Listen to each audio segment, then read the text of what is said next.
ভিক্ষা ভিক্ষা দে তোরা এত টানে কেন মানুষ আমারই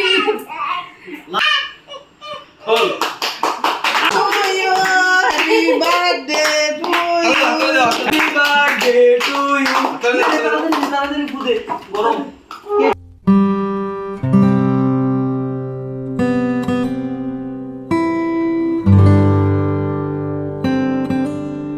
কালকে পড়েছিল প্রচণ্ড গরম, যাকে বলে বিরক্তিকর গরম। মনে প্রাণে চাচ্ছিলাম প্রচুর পরিমাণে বৃষ্টি হোক। সারাটা দিন গরম থাকলেও দুপুরের পর থেকে কিন্তু হালকা পাতলা বৃষ্টি নামতে শুরু করেছে। তোমরা আমার গত ব্লগগুলোতে দেখেছো আমার ভাই আর তার বউ অষ্টমঙ্গলা শেষ করে বাড়ি ফিরে আসার পরে আমরা কী আয়োজন করেছিলাম। কালকে যদিও টুপটাপ বৃষ্টি হয়েছে, কিন্তু রাতের বেলা বৃষ্টি হয়েছে প্রচুর। এই বৃষ্টির কারণে গরমটাও বেশ কমেছে। সকাল সকাল ঘুম থেকে ওঠার পরেই দেখছি ভাই গিয়েছিল বাজারে, বাজার থেকে এনেছে বড় সাইজের 2টা ইলিশ মাছ, আর সেই সাথে বর্ষার নতুন জল থেকে ধরা পড়েছে কতগুলো ট্যাংরা মাছ, যেগুলোকে আমার ভাই দেখেই পছন্দ করে কিনে নিয়ে এসেছে। এইদিকে হচ্ছে উৎস সকালবেলা ঘুম থেকেই উঠেই আমার মেশুর সাথে খেলছে একটা বেলুন নিয়ে, আর উৎস কিন্তু বেলুন নিয়ে খেলতে ভীষণ পছন্দ করে।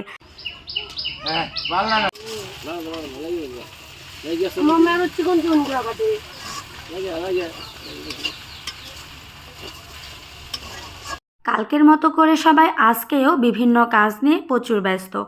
যে যেভাবে পারছে সবাই সবাইকে হেল্প করছে। এখানে আমার বোন হচ্ছে বসে বসে তরকারি নাড়া দিচ্ছে, আর সকালে যে মাছগুলো কিনে এনেছিল সে মাছগুলো কাটার দায়িত্ব পড়েছে আমার হাতে। সবাই যখন কাজ নিয়ে ভীষণ ব্যস্ত, আমার দায়িত্বেও তখন একটা কাজ পড়ে গেছে, আর আমি কিন্তু এই কাজটা খুব আনন্দ নিয়ে করছিলাম। যখন মাছগুলো কাটছিলাম সবাই দাঁড়িয়ে দাঁড়িয়ে দেখছিল আর মাছ নিয়ে নানা ধরনের কমেন্ট করছিল। এই যেমন ধরো ইলিশ মাছটা ক্যামেরায় কতটুকু বোঝা যাচ্ছে আমি জানি না, খুব একটা বড় কিন্তু বোঝা যাচ্ছে না, কিন্তু এই ইলিশ মাছগুলো কিন্তু ভীষণ বড় ছিল আর খেতেও ছিল দারুণ টেস্টি। আসলে ছোট মাছ কাটতে একটু সময় লাগে বেশি, কিন্তু ছোট মাছের স্বাদ কিন্তু অসাধারণ। আর এই সময়টাতে ইলিশ মাছের স্বাদ কিন্তু একদম অমৃত, মুখে লেগে থাকার মতো। তো এইখানে হচ্ছে আমার বোন আমাকে ভিডিও করে দিচ্ছে, আর ওকে বারবার করে বলছিলাম যে তুই দেখ কিভাবে মাছ কাটতে হয়, একদিন না একদিন তোকেও তো মাছ কাটতে হবে। তো আমার মা আবার ডেকে বলছিল যে শুধু বোনকে না, সাথে ভাইয়ের বউকেও শিখিয়ে দে। তো ওই দুইজনকে এখন ডেকে নিয়ে আসছি, এসে কিভাবে মাছগুলো কাটতে হয় সেগুলোকে দেখিয়ে দিচ্ছি। আর যেহেতু আজকে তেমন একটা গরম নেই, সারা রাত কালকে প্রচুর বৃষ্টি হয়েছিল, বৃষ্টির কারণে গরম কিন্তু অনেকটাই কমে গেছে। এখন হচ্ছে আমার একদমই আর গরমে খারাপ লাগছে না, কাজ করেও ভীষণ আনন্দ পাচ্ছি। যেহেতু কালকে সারা রাত বৃষ্টি হয়েছে, তাই সকালবেলা থেকেই কিন্তু সূর্য মামা এখনও পর্যন্ত উঁকি দেয়নি, আর আকাশটাও বেশ মেঘলা মেঘলা, পরিবেশটাও বেশ অনুকূলে। সবাই একসাথে দাঁড়িয়ে দাঁড়িয়ে দেখছিল আমার মাছ কাটা, আর একসাথে গল্প করতে করতে আমার কাজটা করতে কিন্তু বেশ দারুণ লাগছিল। এখন আসা যাক ইলিশ মাছ খাওয়ার প্রসঙ্গ নিয়ে, কে কিভাবে খাবে। কেউ কেউ বলছিল ইলিশ মাছ ভেজে গরম ভাতের সাথে তেল দিয়ে মেখে খাবে, আবার কেউ কেউ বলছিল সরষে ইলিশ খাবে। তো যে যেভাবেই খাক না, কিন্তু ইলিশ মাছের টেস্ট কিন্তু ছিল অসাধারণ। আর হ্যাঁ, ট্যাংরা মাছের কথা যেটা তোমাদের বলেছিলাম, সে ট্যাংরা মাছ কিন্তু কিনে এনেছিল, কিন্তু যে কোনো কারণে এই ট্যাংরা মাছ কাটাটা আমার ভিডিও করা হয়নি। মোটামুটি 1 কেজির মতো ট্যাংরা মাছ ছিল, সে মাছটাও কিন্তু আমিই কেটেছি। মাছ কাটার সময় বিড়াল কিন্তু চারপাশ দিয়ে ঘুরঘুর করছিল। তো যাই হোক, খালে কিন্তু এবার প্রচুর জল হয়েছে। এই রাস্তাটা দিয়ে আমরা সচরাচর যাওয়া আসা করি, এই রাস্তাটাও ডুবে গেছে। মাছ কাটতে কাটতে মা নতুন বউকে বলছিল, দেখো তোমার দিদি কিভাবে মাছ কাটে, পরের বার আবার যখন ইলিশ মাছ আনবে, ইলিশ মাছ কেটে ধুয়ে তোমাকে কিন্তু রান্না করে খাওয়াতে হবে। এরই মধ্যে কিন্তু আমাদের নতুন বউ সহমত দিয়ে দিয়েছে। ইলিশ মাছ কাটাকুটি তো শেষ, আর এরই মধ্যে চলে এসেছে আমাদের ভাজা ইলিশ মাছ। আজকে ইলিশ মাছ ভাজা, আর সেই তেল দিয়ে গরম ভাত মাখিয়ে খাবো, সাথে থাকবে কাঁচা মরিচ আর লবণ। একবার ভেবে দেখো তো, সকালবেলা খেতে বসেছো আর কেউ তোমাকে এইরকম ইলিশ মাছ ভেজে, ইলিশ মাছের ভাজার তেল আর সাথে গরম ভাত, একটা কাঁচামরিচ আর সেই সাথে একটু লবণ দিয়ে ভাতটাকে মাখিয়ে দিয়েছে। কি ভাবতেই জিভে জল চলে এলো তো। আর যে যে বলেছিল এই মাছটা দেখে সর্ষে ইলিশ খাবে, তাদের জন্য কিন্তু রান্না করা হয়ে গেছে সর্ষে ইলিশ। শুধু মাছের আইটেম না, খাবারের শেষে একটু মিষ্টি মুখ করার জন্য রাখা হয়েছে মিষ্টি ডেজার্ট। ইলিশ মাছ ভাজার গন্ধে এমনিতেই সবার জিভে জল চলে এসেছে। আর এখানে সবাই খেতে বসে গেছে, কেউ কেউ খাওয়ার জন্য অপেক্ষা করছে। সবার কিন্তু মুখে হাসি, আর পাতে ঢেলে দেয়া হচ্ছে গরম ভাতের সাথে ইলিশ মাছ ভাজা আর ইলিশ মাছের ভাজার তেল। আহা হা, কি অমৃত! সবাই কিন্তু একসাথে এখানে আমরা খেতে বসে গেছি। খেতে দিচ্ছে মা আর মাসি, আর আমরা সবাই মাকে আর মাসিকে ঘিরে বসে আছি। যার যত আবদার, যার যেটা লাগবে খেতে বসে সব কিন্তু আমরা চেয়ে নিচ্ছি মার কাছ থেকে আর মাসির কাছ থেকে। আর এদিকে আমার উৎস কিন্তু ব্যস্ত ওর দাদুর কাছ থেকে ফিটার রক্ষা করার জন্য। এটা হচ্ছে নাতি আর দাদুর ভালোবাসা বা দুষ্টামি, যেটা দেখে আমরা সবাই কিন্তু ভীষণ এনজয় করেছি। আসলে সবাই মিলে একসাথে থাকলে পরে হাজারো কাজের মধ্যেও সময়গুলো এত সুন্দর হাসি ঠাট্টার মধ্যে কেটে যায়, মনে হয় সারাটা জীবন যদি এভাবেই কাটিয়ে দেওয়া যেত কত ভালো হতো।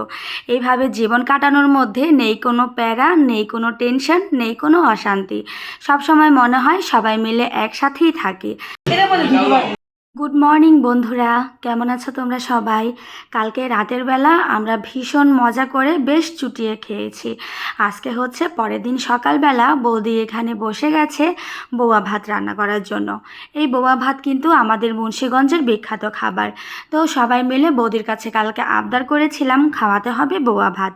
আজকে কিন্তু আর বৃষ্টি নেই, কিন্তু আকাশটা মেঘলা আর গরমটাও তেমন একটা নেই, হালকা হালকা রোদ উঠেছে। আর দেখো বৌদির বৌয়া ভাত রান্নার গন্ধে রান্নাঘরের আশপাশ থেকে কিন্তু এদের দুইজনকে সরানোই যাচ্ছে না। এরই মধ্যে বৌয়া ভাত রান্না করা হয়ে গেছে। আজকে সকালে খাবো হচ্ছে ধোয়া ওঠা গরম গরম বৌয়া, আর বৌয়ার সাথে থাকবে একটা করে ডিম ভাজা, আর সাথে হচ্ছে শুকনা মরিচ, কাঁচা পেঁয়াজ আর খাঁটি সরিষার তেল দিয়ে মাখা আলু ভর্তা। আজকে সকালের খাবারটাও একদম জমে যাবে।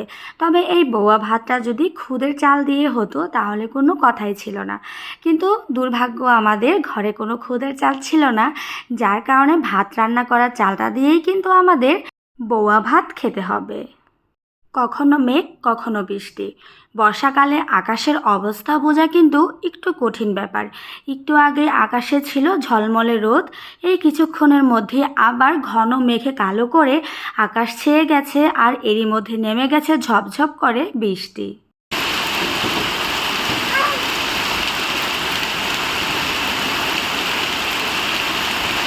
বৃষ্টির পালা শেষ, দুপুরবেলা করে আমরা এখন সবাই মিলে যাচ্ছি স্নান করতে। প্রথমে তো ভেবেছিলাম বৃষ্টিতে ভিজেই স্নান করব, কিন্তু মায়ের বকা শুনে অবশেষে আর সাহস পাইনি। আজকে স্নান করব পুকুরে। পুকুরের পাড় দিয়ে হাঁটছিলাম, হঠাৎ করে চোখে পড়লো এই হাঁসগুলোর সাঁতার কাটা। তো দেখতে দেখতে আমাদের দিনগুলো কিন্তু খুব ভালোই চলে যাচ্ছে। আর এরই মধ্যে দিন ফুরিয়ে চলে এসেছে সন্ধ্যা।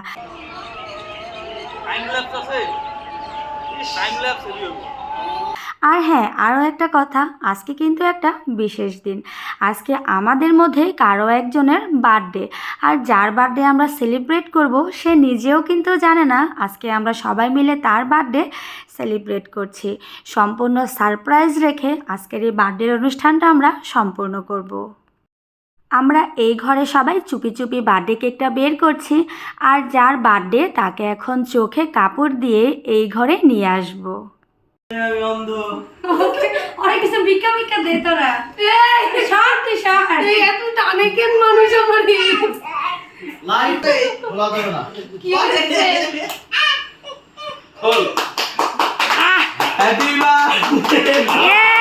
চোখ চোখ না খুলে happy birthday to you. Happy birthday to you. তাড়াতাড়ি ফুদে গরম। কেক কই? কাকু আমার বড়িটা দিকে দিছো ছুরিটা গো ছুরি কো ছুরিটা নিয়ে আসবো রান্না করে এত বড় ছুরিটা নাকি আমি তোমার ছুরি না ছুরি না না ওইটা বল কিছু রটের পাইছিল তোমার না তোমার আমি তো পাই নি কি হইছে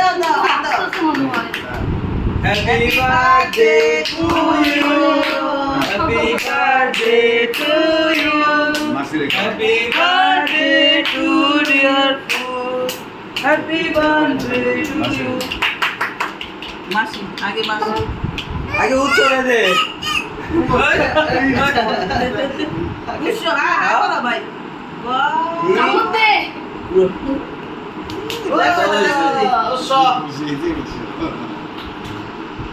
নামটা তাহলে সারপ্রাইজ হলি এভাবে হঠাৎ করে চোখে কাপড় দিয়ে ওকে এক ঘর থেকে আরেক ঘরে সবাই মিলে যেভাবে টেনে এনেছি প্রথমে তো ও বেশ অবাকই হয়ে গিয়েছিল। লাস্টে সবাই যখন চোখের কাপড়টা খুলে দিয়ে ওকে একসাথে উইশ করলাম ও কিন্তু বেশ খুশি হয়েছিল। আমরা সবাই মিলে একসাথে ভীষণ আনন্দ করে আমাদের সময়গুলোকে পার করছি। আর দেখতে দেখতে কিন্তু আমাদের ব্লগগুলো অনেক বেশি বড় হয়ে যাচ্ছে।